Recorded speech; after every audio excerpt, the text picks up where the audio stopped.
السلام علیکم رحمۃ اللہ وبرکاتہ. میں آپ کا اپنا پیارا دوست اسرائیل خان پھر سے حاضر ہوا ہوں the real history RH channel لے کر.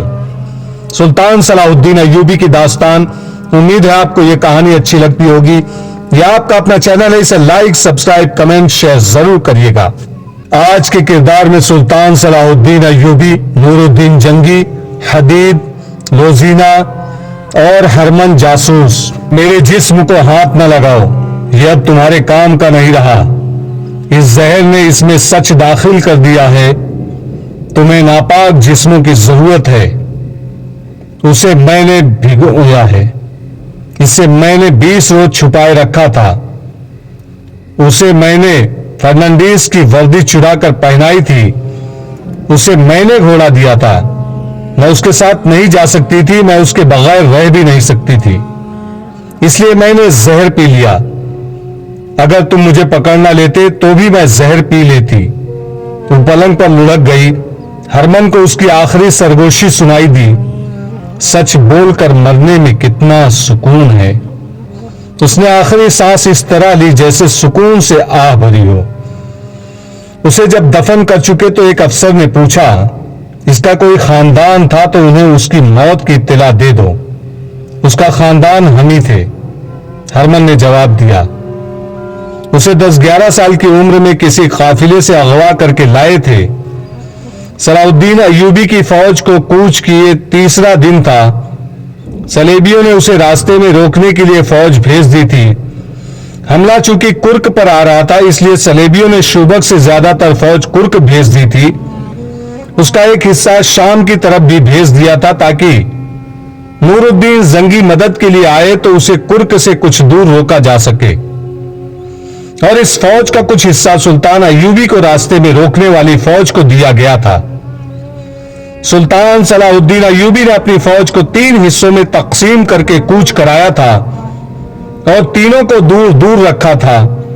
اور جب اس مقام پہنچ گیا جہاں صلیبیوں سے ٹکر ہونی چاہیے تھی, اس نے تینوں حصوں کے کمانڈروں اور ان کے ماتحت کمانڈروں کو اپنے خیمے میں بلا لیا. ہم اس مقام پر آ گئے ہیں جہاں مجھے راز فاش کر دینا چاہیے. سلطان ایوبی نے کہا, تم شاید حیران ہو رہے ہوگے کہ میں تمہیں یہ بتاتا رہا ہوں کہ میں کرک پر حملہ کروں گا, مگر میں تمہیں کسی اور طرف لے آیا ہوں. میں کرک پر حملہ نہیں کر رہا. ہماری منزل شوبک ہے.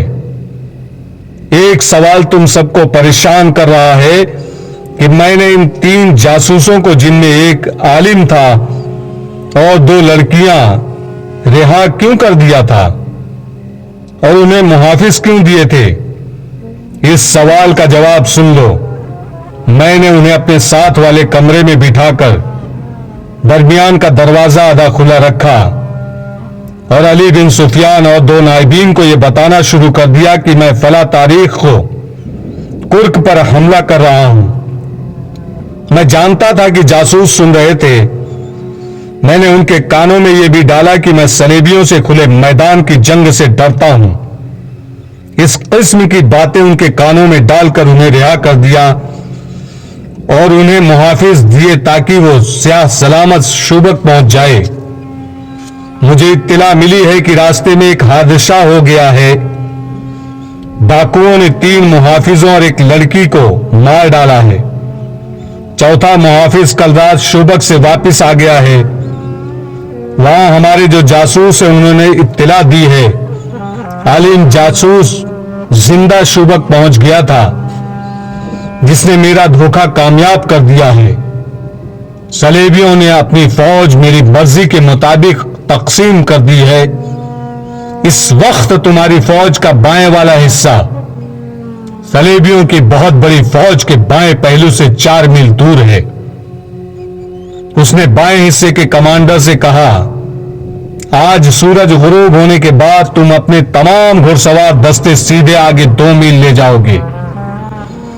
وہاں سے اپنے بائیں کو ہو جانا, 4 میل سیدھا جانا, پھر بائیں کو جانا اور 2 میل پر تمہیں دشمن آرام کی حالت میں ملے گا. حملہ کرنا تم جانتے ہو. یہ تیز حملہ ہوگا. راستے میں جو کچھ آئے اسے کچلتے ہوئے نکل آؤ اور اپنی اسی جگہ پر آ جاؤ جہاں سے چلے تھے۔ دوسرا حصہ شام کے بعد سیدھا آگے بڑھے گا، 8-9 میل جا کر بائیں کو ہو جائے گا۔ تمہیں دشمن کی رسد اور قافلے ملیں گے۔ اس کے علاوہ تم دشمن کے عقب میں ہوگے۔ دن کے وقت دشمن بائیں والے حصے کے تعاقب میں آئے گا، لیکن تم سامنے کی ٹکر نہیں لوگے۔ دن کو بہت پیچھے آ جاؤ گے، رات کو پھر حملہ کرو گے اور رکو گے نہیں۔ صلیبی آگے بڑھیں گے تو درمیان والا حصہ عقب سے حملہ کرے گا اور دشمن کے سنبھلنے تک بکھر جائے گا۔ تیسرا حصہ جو میرے ساتھ ہے آج رات کوچ کر رہا ہے۔ ہم کل دوپہر تک شوبک کا محاصرہ کر چکے ہوں گے۔ باقی 2 حصے صلیبیوں کو ان طریقوں سے جن کی میں تمہیں مشق کراتا رہا ہوں دشمن کو صحرا میں پریشان کیے رکھیں گے۔ اس تک رسد نہیں پہنچنے دیں گے۔ وہ جو ہی پانی کے چشموں سے ہٹے گا تم چشموں پر قبضہ کر لو گے۔ حملہ ہمیشہ پہلو پر کرو گے اور لڑنے کے لیے رکو گے نہیں۔ جاباز دستے ہر رات دشمن کے مویشیوں پر آگ پھینکیں گے۔ یہ 1171 کے آخری دن تھے جب کرک والوں کو سلطان ایوبی کے لمبے انتظار کے بعد پتا چلا کہ شوبک جیسا اہم قلعہ سلطان ایوبی کے محاصرے میں آ گیا ہے۔ جب کچھ زیادہ تر فوج کرک میں اکٹھی کر لی گئی تھی اور صحرا میں بھیج دی گئی تھی، شوبک کو وہ کوئی مدد نہیں دے سکتے تھے۔ صحرا میں جو فوج گئی تھی مسلمان اس کا برا حشر کر رہے تھے۔ صلیبیوں کی پریشانی یہ تھی کہ مسلمان سامنے آ کر نہیں لڑتے تھے، وہ گوریلا اور کمانڈو طرز کے حملوں سے ان کا نقصان کر رہے تھے۔ انہوں نے رسد روک لی تھی، پانی پر مسلمانوں کا قبضہ ہو گیا تھا۔ صلیبیوں کی یہ فوج نہ لڑنے کے قابل رہی تھی نہ پیچھے ہٹ کر شوبک کو بچانے کے لیے پہنچ سکتی تھی۔ شوبک میں صلیبیوں نے قلعے اور شہر کی دیواروں سے تیروں اور بچیوں سے بہت مقابلہ کیا، لیکن سلطان ایوبی کی نقب زن دستوں نے دیواریں توڑ لی۔ یہ محاصرہ تقریباً 1.5 مہینہ رہا۔ آخر سلطان ایوبی شوبک میں داخل ہو گیا۔ وہ سب سے پہلے بیگار کیمپ میں گیا جہاں کے بدنصیب قیدیوں نے شکر کے سجدے کیے۔ صلیبیوں کی صحرا والی فوج بے ترتیبی میں پسپا ہو کر کرک کے قلعے میں چلی گئی جہاں بہت سی فوج بیکار بیٹھی صلاح الدین ایوبی کا انتظار کر رہی تھی۔ 1172 کا دوسرا مہینہ گزر رہا تھا۔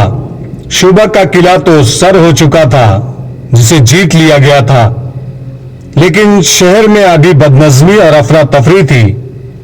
عیسائی اپنے کنبوں سمیت وہاں سے بھاگنے کی کوشش کر رہے تھے، کچھ بھاگ بھی گئے تھے۔ انہیں ڈر یہ محسوس ہو رہا تھا کہ جس طرح انہوں نے شوبک کے مسلمان باشندوں پر ظلم و تشدد کر رکھا تھا اسی طرح مسلمان ان کا جینا حرام کر دیں گے۔ اس انتقامی کارروائی سے وہ اتنے خوف زدہ ہوئے کہ انہوں نے جب اپنی فوج کو قلعے سے بھاگتے سلطان ایوبی کی تیراندازوں کے تیروں سے مرتے اور ہتھیار ڈالتے دیکھا تو بال بچوں کو لے کر گھروں سے نکلنے لگے۔ مسلمان سپاہ نے انہیں جانے نہیں دیا تھا۔ سالاروں اور کمانداروں نے اپنے طور پر حکم دے دیا تھا کہ شہر سے کسی شہری کو کہیں جانے نہ دیا جائے۔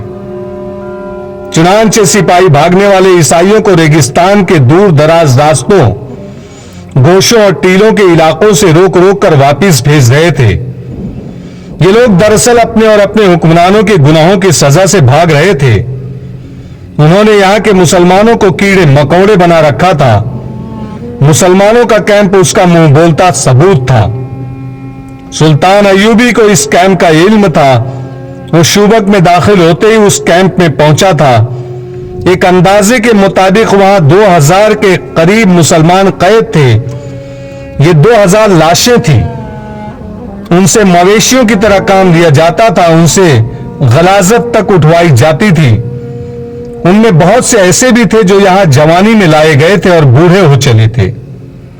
وہ بھول گئے تھے کہ وہ انسان ہیں۔